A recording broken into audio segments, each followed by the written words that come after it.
favor, abra a sua Bíblia em Filipenses, capítulo 3.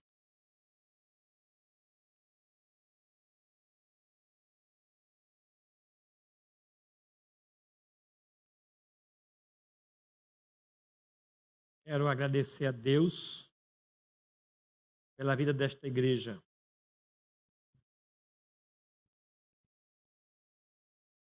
Filipenses 3, versículo 17.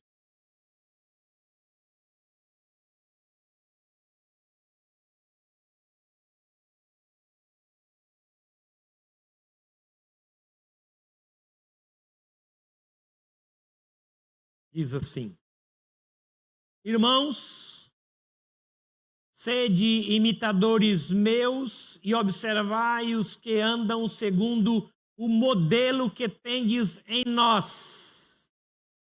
Pois muitos que andam entre nós, dos quais repetidas vezes eu vos dizia, e agora vos digo até chorando, que são inimigos da cruz de Cristo.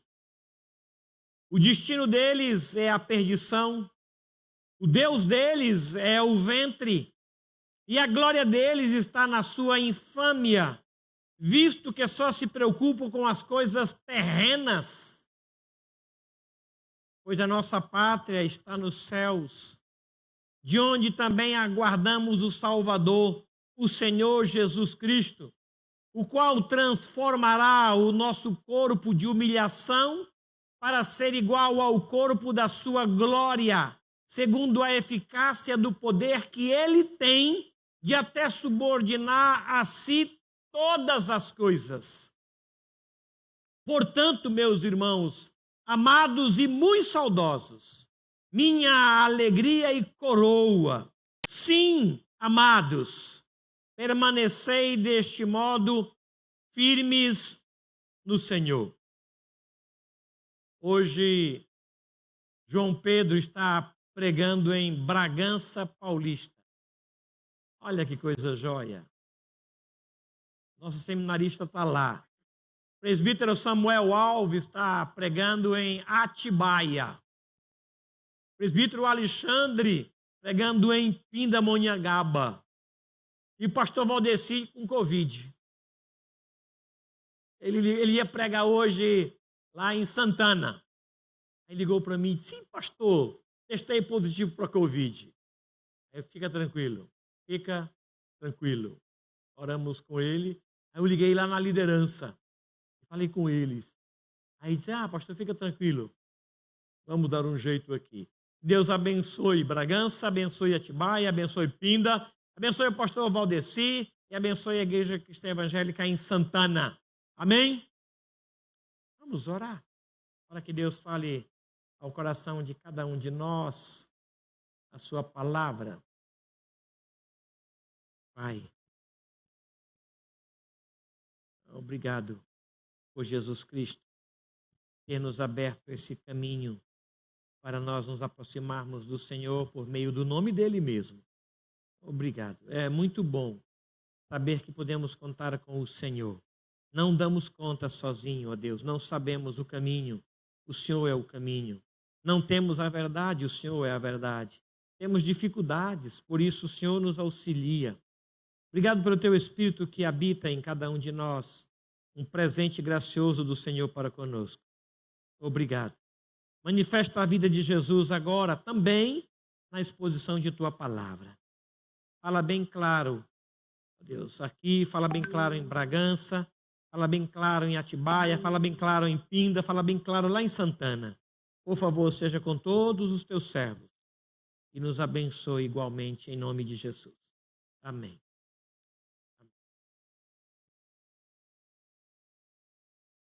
Paulo, autor desta carta aos Filipenses, escreve para a igreja e fala de gente inimiga do evangelho. Eu fiquei pensando como alguém que frequenta os cultos, matriculados na escola dominical, gente que canta e que cultua e que conhece ao Senhor, como é que Paulo escreve uma carta para a igreja e diz que alguns desses podem ser chamados inimigos da cruz de Cristo ou inimigos do Evangelho. Como é que se aplica uma palavra dessa? Me leva a entender que o fato de andar conosco, andar na igreja, frequentar uma igreja, ou ter até o seu nome no rol de membros da igreja, não lhe garante mudança de ordem espiritual. Pode trazer mudança de ordem moral. Pode trazer alguma alteração no seu comportamento físico, na sua maneira de falar ou nos seus hábitos domésticos. Pode acontecer alguma alteração, alguma mudança, para melhor, é claro, para melhor. Mas isso não garante a eles um lugar no céu. Assim como dormir no carro não faz, dormir numa garagem não faz de mim um carro. Não faz dormir, eu posso dormir uma semana numa garagem por falta de espaço e eu não vou beber gasolina. Não terei nenhuma atração por isso, não serei um carro por conta disso. A estar na igreja não faz da gente filhos de Deus, nem garante morada no céu. Paulo diz que ele viu um grupo que havia na igreja, ele percebeu lá na igreja de Filipe um grupo de gente que ia por ir, mas que não tinha relacionamento direto com Jesus. Ele viu e ele testificou esse fato e ele escreveu, ele advertiu a igreja várias vezes, diz aqui o versículo número 18, várias vezes, e agora ele faz isso chorando. Versículo 18, pois muito que andam entre nós, dos quais repetidas vezes eu vos dizia, eu falei para vocês acerca desse povo. Eles não assumiram um compromisso, eles estão lá, participam das bênçãos, mas não foram renovados no Espírito, não tiveram uma experiência genuína com o Senhor. Eles, por isso, são inimigos da cruz de Cristo. Às vezes nós convivemos com pessoas que podem ser chamadas amigas do noivo ou amigos do Evangelho. João 3:29 disse que esse povo estão no lugar da festa, participam da festa, regozijam-se com o noivo, mas são apenas amigos do noivo. João 3:29. Isso nos leva a crer da necessidade que todos nós temos de pessoalmente, individualmente, ter uma relação direta com Jesus. Eu não nasci num lar evangélico. Não nasci. Eu me converti ao Senhor Jesus quando tinha 15 anos. Os meus filhos nasceram. Então, o risco que eles correm de não observar a necessidade de se converter é maior do que a mim. Porque eu sabia que eu estava fora, porque eu não nasci dentro. Os que nasceram dentro precisam atentar para o fato de que é necessário um contato direto com o Senhor, de reagir ao chamado do Senhor, coisa que os de fora terão assim que a palavra chegar ao coração. Porque eles vão dizer, eu não sou assim. Não, eu não participo disso. Não, eu não canto isso. Não, eu não leio isso. Não, eu não sou desse time. Eu estou de fora. E para entrar, o que é preciso? Aí alguém disse, você precisa se render a Jesus, aceitar Jesus. Então eu quero, é isso que eu quero. Porque o que ele falou atentou para o meu coração a necessidade de, estando fora, entrar. Mas os que já nasceram dentro correm um risco muito grande que os que estão fora não correm.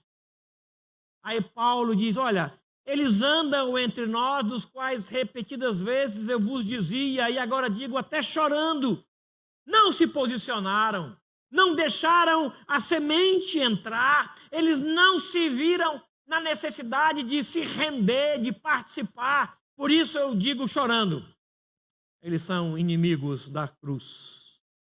Estão dentro, mas estão fora. são como as noivas que aguardam o noivo, conhecem o noivo, cantam ao noivo, mas o que está dentro não é o que vai caracterizar que o noivo reconheça ela como noiva. O que está fora dizem, é noiva. Quem vê por fora diz, é noiva. Mas aquele que vê por dentro diz, não é noiva. Apartai-vos de mim, maldito, eu não vos conheço. É o texto de Mateus 25.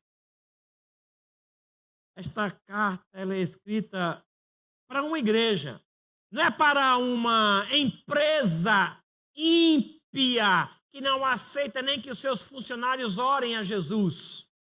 Não é para uma escola que resolveu tirar todos os crucifixos da escola. E a partir de hoje ela removeu a aula de cunho religioso. Ninguém mais fala sobre Deus. E tinha 2 banheiros, agora tem um só.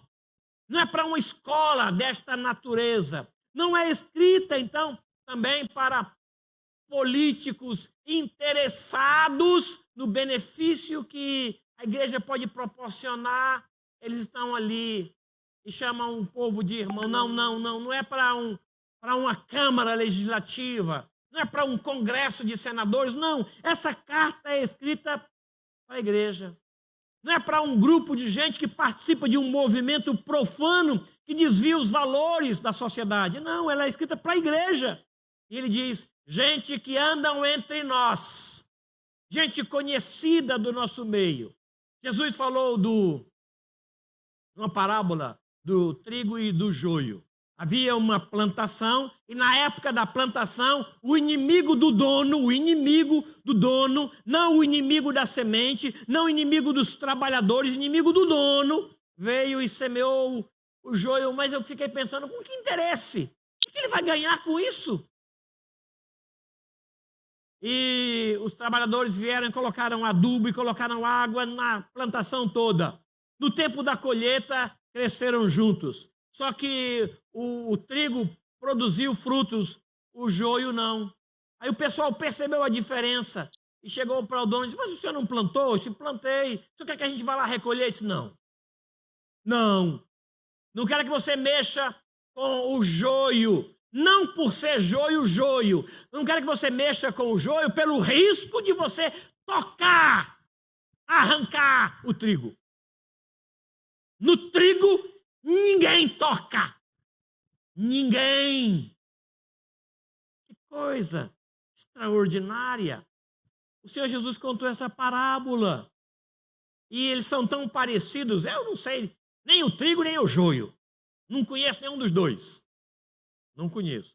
Já vi trigo, época de Páscoa, por aquele raminho, mas a plantação eu nunca entrei ainda.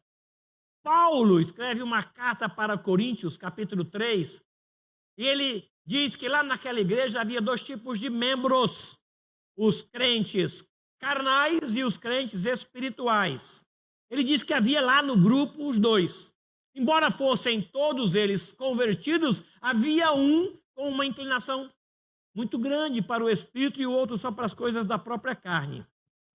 Tiago, capítulo 4, faz também uma distinção. Ele diz que lá na igreja pode ter os amigos do mundo e estes são inimigos de Deus. Ele fala dessa separação. Aqui em Filipos, Paulo divide o grupo em cidadãos do céu e inimigos da cruz. Eles são opostos. Eu queria ver rapidamente as marcas. Eu vou andar rapidinho. Com a minha gratidão ao Afonso que preparou com tanta propriedade esses. Ele começa aqui na carta falando das propriedades ou das características, das marcas daqueles que andam no meio do povo de Deus, que se parece com o povo de Deus, mas ele tem outras características, e uma delas é que o Deus deles é diferente. O Deus deles é outro. Como alguém que participa do culto, que frequenta a escola dominical, que canta e que ora e que ama esse ambiente, pode ter outro Deus. Que outro Deus alguém que participa do culto pode ter? E você pode estranhar esta palavra de Paulo, escrita para uma igreja, mas não estranhe. porque isso é muito natural. Não é que as pessoas tenham outros deuses fabricados por homens. Aqui diz que a coisa, ela começa muito pequena. Um sonho. Começa num sonho. Depois desse sonho, passa para uma vontade. Eu tenho uma vontade. Essa vontade, ela torna-se forte e agora é um alvo meu. Eu tenho como alvo esse sonho. Ele se materializa e passa do sonho para um projeto, para um plano, que vem a ser o alvo da minha vida, o único plano, a razão da minha existência. Ou seja, a minha vontade. Eu não tenho outro Deus, eu sou o próprio Deus. Ninguém chega aqui e diz, olha, eu queria participar do culto aqui, mas eu quero dizer que eu sou Deus. Eu sou Deus. Eu quero que vocês, não que cantem para mim, nem precisa reverenciar, mas eu quero que vocês entendam que eu sou Deus. A minha vontade é tão forte que eu sou o próprio Deus. E eu trabalho exclusivamente para realizar essa vontade. Lá em casa, o controle remoto é meu. Quando eu chego na sala para ver TV, se alguém está vendo, pedem até desculpa. Perdão, você não estava aqui, eu coloquei nesse programa, mas eu vou já voltar para o programa que o senhor ou que a senhora gosta.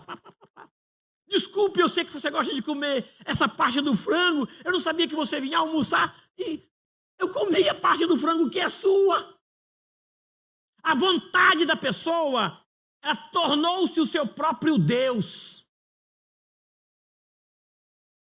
A nossa sociedade estimula isso. Não trabalha contra isso. E Paulo diz, esse povo está no nosso meio, anda com a gente, parece-se com a gente, é como trigo e joio. Mas eu disse para vocês sobre eles. As características dele, primeiramente, é que o Deus deles é outro. É a própria vontade, é o ventre deles. Eles estão com uma vontade tão forte, o plano dele, o projeto dele é exclusivamente sobre si. Ele gosta de pizza. Não come pizza. Não faz nada. Você vai num lugar para churrasco e diz, como você não come pizza? Como é possível você não gostar de pizza? Porque ele não compreende a ideia de um outro projeto que não seja o seu. Ele é o próprio Deus. Conhece alguém assim? Quando você diz, filho, você não vai fazer isso. Meu Deus, o mundo vai cair. Vai cair, porque ele está acostumado a que a sua vontade prevaleça em todo lugar.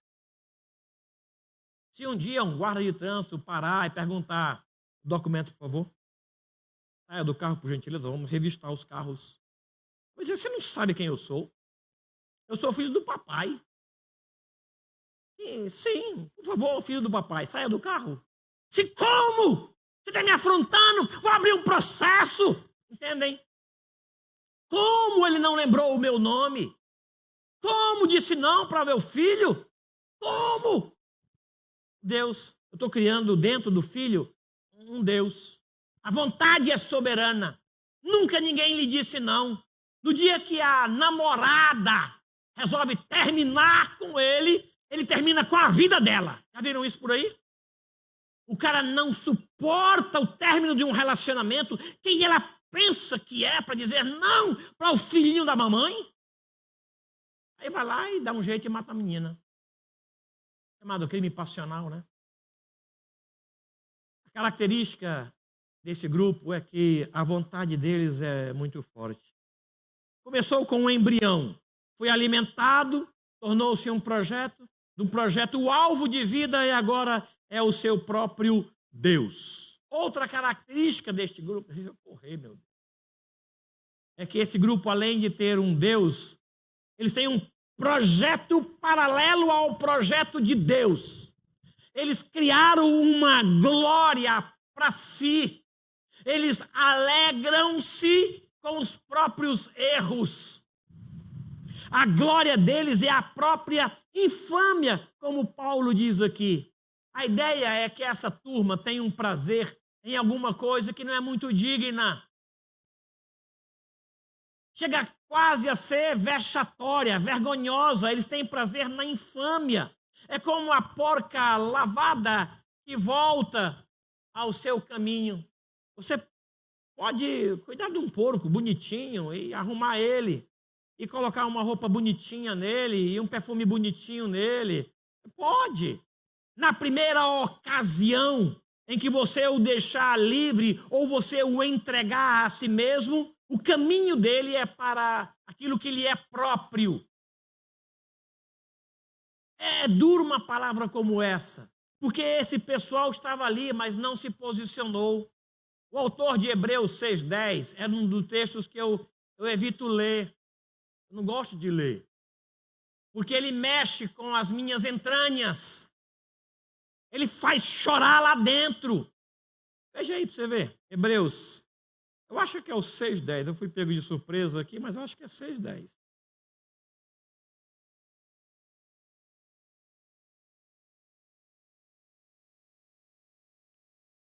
Não é. É o 10,6, então. Não é. Posso confiar na minha cabeça, tá vendo? É o 6, é 6 mesmo. Versículo 4. É impossível, pois aqueles que uma vez foram iluminados, eu vou repetir.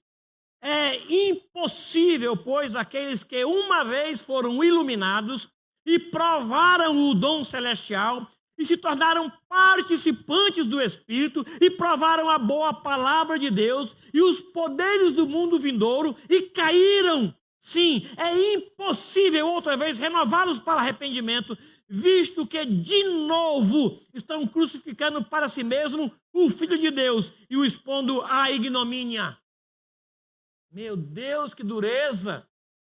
Aí Paulo diz, até chorando agora eu falo, são inimigos, andavam entre nós, é impossível renová-los ao arrependimento, por quê? Porque eles provaram, experimentaram, foram instrumentos, mas nunca se renderam, nunca deixaram o Senhor trabalhar por dentro, por fora, tudo bonitinho e trabalhado, mas por dentro não. A glória deles é a infâmia. Mas diz que o investimento deles é outro, é diferente do nosso. Eles andam num caminho paralelo, quase que oposto. Não é oposto porque seria gritante a oposição, mas é um caminho como de Caim, um caminho paralelo. Caim traçou um caminho paralelo ao que traz salvação. O investimento desse grupo aqui é só naquilo que é terreno. O único assunto que lhes interessa é aquilo que lhes é próprio. Tem gente que só fala de moda. Moda. Tem gente que só fala de filme. Tem gente que só conversa sobre time. Não tem outro assunto, time. Você viu o timão aí, o meu timão? Só tem isso. Não há nada dentro deles além disso. Aqui, não estou dizendo que é errado você torcer para um time, ou falar de moda, ou gostar de moda. Não é errado. O errado é quando você trabalha exclusivamente isso. E abre-se você, tem uma bandeira do time. E vai para casa, tem uma camisa do time. Não tem outra coisa, só sobre aquilo. Aí Paulo diz, olha, esse povo andava com a gente, mas o investimento deles é só terreno. Eles não falam sobre igreja, eles não falam sobre o reino, eles não cantam sobre Jesus. O único assunto que eles têm é esse. Só o que é terreno. Somente aqui. Aí Paulo diz, visto que só se preocupam com as coisas terrenas. Só se preocupam, só investem com aquilo que é terreno. Última característica desse grupo é acerca do destino final deles. Paulo, escrevendo aqui, diz que se o Deus deles é outro, se a glória deles é outra, se o investimento deles é outro, o destino também vai ser outro. Aí diz que o destino deles é a perdição. O destino deles é a perdição, o Deus deles é o ventre, e a glória deles está na sua infâmia. visto que só se preocupam com as coisas terrenas. Eles podem até não saber, mas estão caminhando para a perdição. Alguém precisa chegar para eles e alertá-los sobre isso. E quem vai fazer somos nós. Não é outro. Não vai descer um anjo do céu e vai dizer: rapaz, acorda, se posicione por Jesus. Você conhece o povo da igreja, você conhece a palavra de Deus. Renda-se a essa palavra, deixe o Espírito atuar em você. Não vai ser um anjo, somos nós mesmos. Somos nós que vamos fazer isso. E nós precisamos nos posicionar e abrir os olhos deste povo para o destino deles, acerca do Deus deles, da infâmia deles, da glória deles, porque eles só se preocupam com coisas terrenas. Paulo escreve sobre eles e diz: mudem, mudem enquanto é tempo, mudem. Vocês que estão ouvindo a palavra aqui, que estão ouvindo a palavra em casa, vejam se essas características se aplicam a você, veja se essa é a sua realidade e muda. Se não dá conta de fazer isso sozinha, como Pedro, que era homem do mar, caminhando para Jesus, ele afunda. Na direção de Jesus, ele afunda no mar. Conhecendo o mar, ele afunda. Sabendo nadar, ele afunda. Em afundando, o que ele faz? Ele grita: Senhor, socorre-me! É esse o momento. Se ele pensa: não, acho que eu dou conta, água eu dou conta, água é a minha praia, isso aqui eu manjo, eu chamo o peixe pelo nome, isso aqui eu conheço. Desce uma vez, e outra vez, daqui a pouco vai ter que ser ressuscitado, porque ele morreu. É o momento de gritar, é agora. Aí, já caminhando para o fim, Paulo fala das características dos cidadãos do céu. Pois a nossa pátria está nos céus, de onde também aguardamos o Salvador, o Senhor Jesus, o qual transformará o nosso corpo de humilhação para ser igual ao corpo da sua glória. Ele falou das características dos inimigos da cruz, e ele fala das características dos cidadãos do céu. A primeira delas é que a pátria do cidadão do céu não é outra a não ser o céu. Hebreus 11, olha que texto interessante. Hebreus 11, 10 diz assim: pela fé, versículo 9, pela fé, Abraão peregrinou na terra da promessa, como em terra alheia, habitando em tendas com Isaque e Jacó, herdeiros com ele da mesma promessa, porque aguardava a cidade que tem fundamentos, do qual Deus é o arquiteto e o edificador. Vivia aqui com a cabeça lá. Morava aqui, mas a sua pátria estava lá. Era como peregrino, forasteiro. A nossa terra não é essa. Não invista tanto aqui, porque você vai deixar tudo aqui. A ideia é basicamente essa: a nossa pátria é outra. A nossa pátria é para lá que nós vamos. Nós sonhamos um dia ser chamado por Jesus. Paulo, escrevendo a Colossenses, diz: pensai nas coisas lá do alto, não nas que são aqui da terra. Enquanto que o outro grupo só se preocupa com as coisas daqui, os que são cidadãos do céu pensam na pátria celeste. Aguardam a chegada do Senhor. Eles possuem uma esperança diferente daqueles que são chamados inimigos da cruz. A esperança daqueles que são cidadãos do céu é o próprio Senhor Jesus, de onde também aguardamos o Salvador, o Senhor. A nossa esperança é Ele.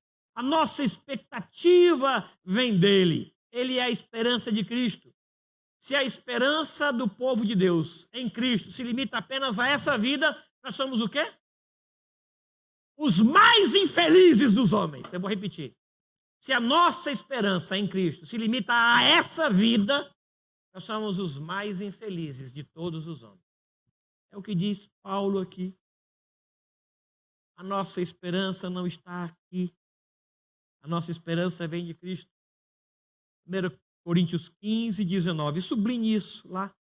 Sabe o que é ter esperança no Senhor? Ele é a nossa esperança, por isso nós aguardamos a sua volta. A nossa expectativa, a expectativa dos que são cidadãos do céu também é outra. Qual é? É a de ser transformado igual a ele lá. Aqui não vou ser transformado. O corpo aqui, não. Mas lá sim. Lá eu terei um novo corpo, parecido com o dele, semelhante ao dele. Como ele é, eu serei. A nossa expectativa é viver aqui olhando para lá. Viver aqui pensando lá. Viver aqui investindo lá. A expectativa de ser transformado. E por fim, a nossa luta é permanecer no Senhor. Não é fácil. Porque assim como o grupo, o outro tem as suas lutas, nós também as temos. Lutamos para permanecer no Senhor, para parecer-se com o Senhor, ser transformado. Nossa pátria não é essa, somos estrangeiros aqui, a nossa esperança é outra, a nossa expectativa é outra, a nossa luta também é outra. Paulo escreveu essa carta para a igreja. Para a igreja. Ele abre os nossos olhos acerca das características. Por favor, curve sua cabeça, por favor.